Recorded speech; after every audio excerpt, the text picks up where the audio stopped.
Hello students, I hope you all are well. We have started a new chapter of your syllabus, that is chapter number 8, Human Health and Diseases.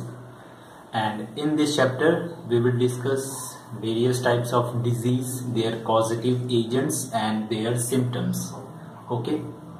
Today in this video we will discuss one of its very important topic, that is malaria.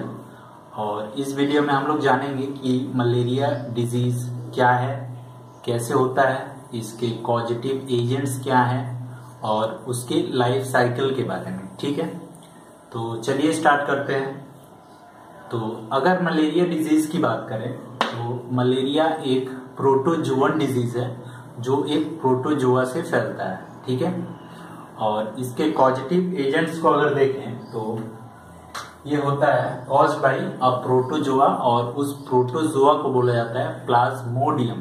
ठीक है, और malaria को फैलने के लिए 4 Plasmodium responsible हो सकते हैं, या हम लोग बोले कि प्लाज्मोडियम के 4 ऐसे स्पीसीज हैं जो मलेरिया को स्प्रेड कर सकते हैं। ठीक है, तो वो स्पीसीज क्या क्या हैं, तो उनमें प्लाज्मोडियम के स्पीसीज में एक है प्लाज्मोडियम वाइवेक्स, दूसरा है प्लाज्मोडियम फैल्सीपेरम, वही तीसरा है प्लाज्मोडियम ओवेल, और लास्ट है प्लाज्मोडियम मलेरिया। और ये वो 4 स्पीसीज हैं प्लाज्मोडियम के जिनसे मलेरिया हो सकता है। ठीक है, तो ये था इसके कॉजेटिव एजेंट्स के बारे में। अब आइए देखते हैं प्लाज्मोडियम के लाइफ साइकिल के बारे में, कि जो प्लाज्मोडियम का लाइफ साइकिल है वो कैसे कंप्लीट होता है। तो प्लाज्मोडियम का लाइफ साइकिल 2 होस्ट के अंदर कंप्लीट होता है। एक को बोला जाता है प्राइमरी होस्ट, वहीं दूसरा है सेकेंडरी होस्ट। प्राइमरी होस्ट उस टाइप का होस्ट है, या हम लोग बोल सकते हैं वो ऑर्गेनिज्म है जिसके बॉडी के अंदर प्लाज्मोडियम का सेक्सुअल स्टेज कंप्लीट होता है। ठीक है, तो उसको हम लोग बोलेंगे प्राइमरी होस्ट। तो प्राइमरी होस्ट के अंदर जो प्लाज्मोडियम है उसका सेक्सुअल स्टेज कंप्लीट होगा, उसको प्राइमरी होस्ट बोलेंगे। ठीक है, और सेकेंडरी होस्ट है वो उस टाइप के ऑर्गेनिज्म जिनके बॉडी के अंदर जो प्लाज्मोडियम का असेक्सुअल स्टेज होता है या मेनली डेवलपमेंट स्टेज होता है वो कंप्लीट होता है, तो उसको हम लोग बोलेंगे सेकेंडरी होस्ट। और प्राइमरी होस्ट मेनली जो फीमेल एनाफिलिस मॉस्क्यूटो होती है उसको बोला जाता है प्लाज्मोडियम का primary host, female Anopheles mosquito. तो ये है प्राइमरी होस्ट। और सेकेंडरी होस्ट की बात करें अगर, तो प्लाज्मोडियम के केस में ह्यूमन बींग्स यानी हम लोग हैं सेकेंडरी होस्ट प्लाज्मोडियम के। ठीक है, तो ये तो थे प्लाज्मोडियम के 2 होस्ट जिनके अंदर इसका लाइफ साइकिल कंप्लीट होता है। अब आइए देखते हैं कि एक्चुअल में ये प्रोसेस कैसे चलता है और एक्चुअल में ये लाइफ साइकिल इन होस्ट के अंदर कैसे कंप्लीट होता है। ठीक है, तो सबसे पहले देखते हैं लाइफ साइकिल इन ह्यूमन, यानी प्लाज्मोडियम का लाइफ साइकिल ह्यूमन में कैसे होता है, और इस स्टेज को असेक्सुअल फेज भी बोला जाता है। ठीक है, और हम लोग जानते हैं कि जो ह्यूमन है वो प्लाज्मोडियम के सेकेंडरी होस्ट है। ठीक है, तो कैसे होता है आइए देखते हैं। तो सबसे पहले एक फीमेल एनाफिलिस मॉस्क्यूटो जो पहले से ऑलरेडी प्लाज्मोडियम प्रोटोजोआ से अफेक्टेड है, वो जब एक ह्यूमन को बाइट करती है तो बाइट करने के साथ साथ वो अपने माउथ से सलाइवा ह्यूमन ब्लड स्ट्रीम में रिलीज करती है।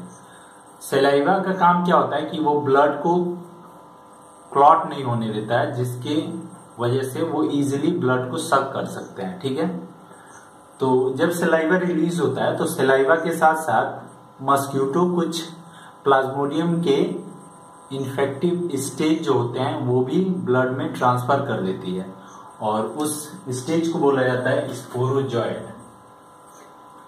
ये प्लाज्मोडियम का एक इन्फेक्टिव स्टेज है स्पोरोजॉइड, ये भी सलाइवा के साथ साथ ह्यूमन ब्लड में ट्रांसफर हो जाता है, इंजेक्ट हो जाता है। ठीक है, इसके बाद सेकेंड स्टेज में क्या होता है, ये जो स्पोरोजॉइड ये ब्लड स्ट्रीम में आया, ये लीवर सेल्स तक पहुंचता है, रीचेस द लीवर सेल।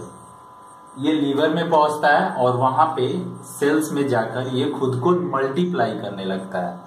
और ये कैसे मल्टीप्लाई करता है? तो असेक्सुअल मेथड से, ठीक है।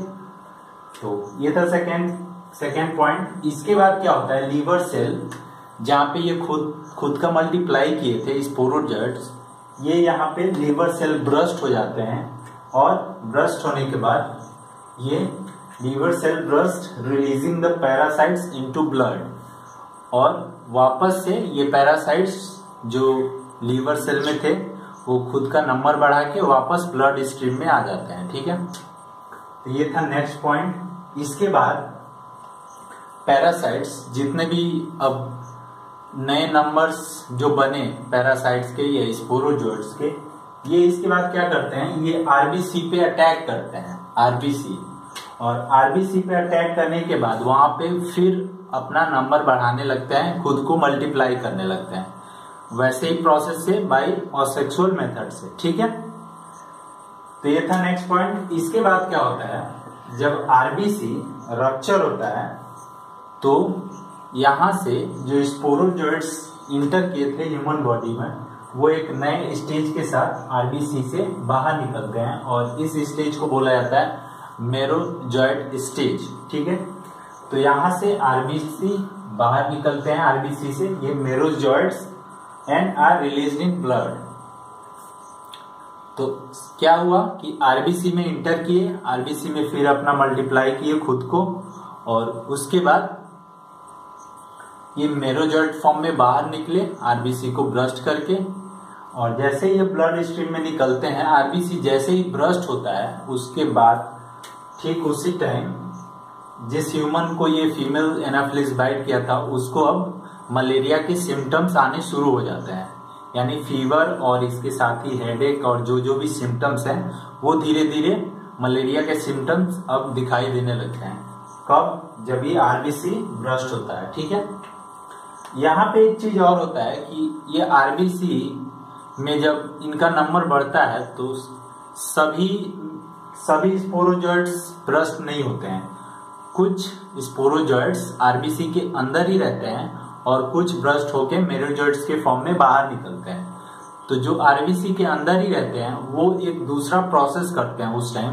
वो क्या करते हैं, जो आरबीसी के अंदर मौजूद हैं वो फिर से गैमेटोसाइट्स बनाने लगते हैं। गैमेटोसाइट्स क्या है? तो फॉर्मेशन ऑफ मेल गैमेट और फीमेल गैमेट। तो उसको बोलते हैं, मेल गैमेट को बोलते हैं माइक्रो गैमेटोसाइट और फीमेल गैमेट को बोलते हैं मैक्रो गैमेटोसाइट्स, ठीक है।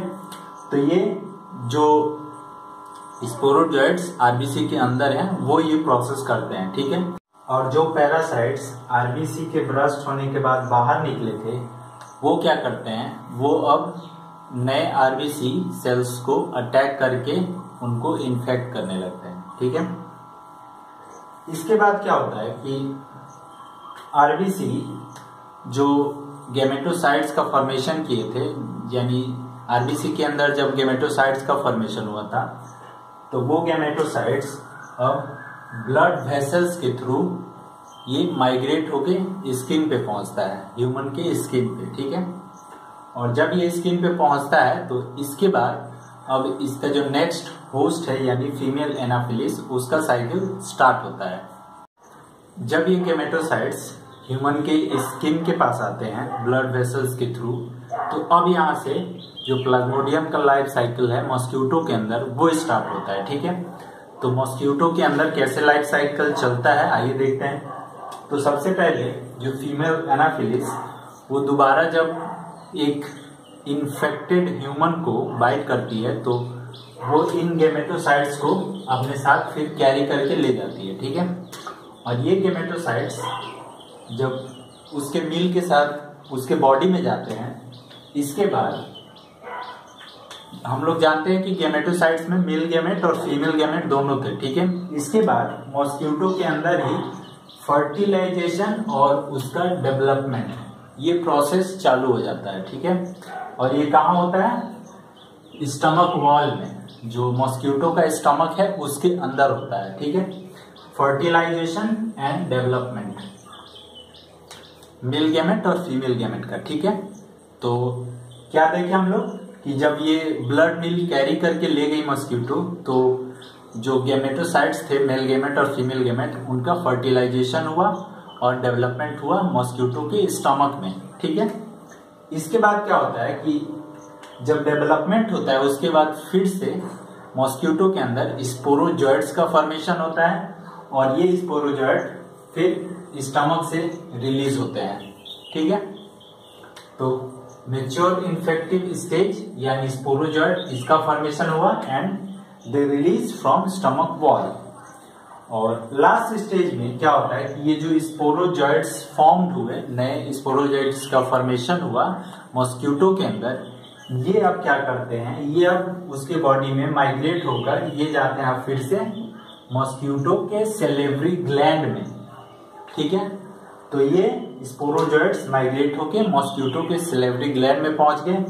अब यहां से अगर फिर ये मॉस्किटो किसी ह्यूमन बीइंग को बाइट करती है तो फिर अब ये स्पोरोजॉइट ह्यूमन बॉडी में जाएंगे और इस तरह से ये साइकिल ह्यूमन टू मॉस्किटो फिर स्टार्ट होगा।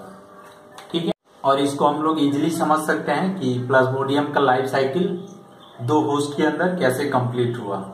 पहला होस्ट जो ह्यूमन था, जिसको हम लोग सेकेंडरी होस्ट बोलते हैं क्योंकि उसके अंदर असेक्सुअल स्टेज कंप्लीट हुआ था, और वहीं दूसरा होस्ट जो मॉस्किटो था उसको हम लोग प्राइमरी होस्ट बोलते हैं क्योंकि इसके अंदर ये फर्टिलाइजेशन और डेवलपमेंट ये प्रोसेस हुआ था, इसलिए इसको हम लोग सेक्सुअल फेज भी बोल सकते हैं मॉस्किटो के लाइफ साइकिल को।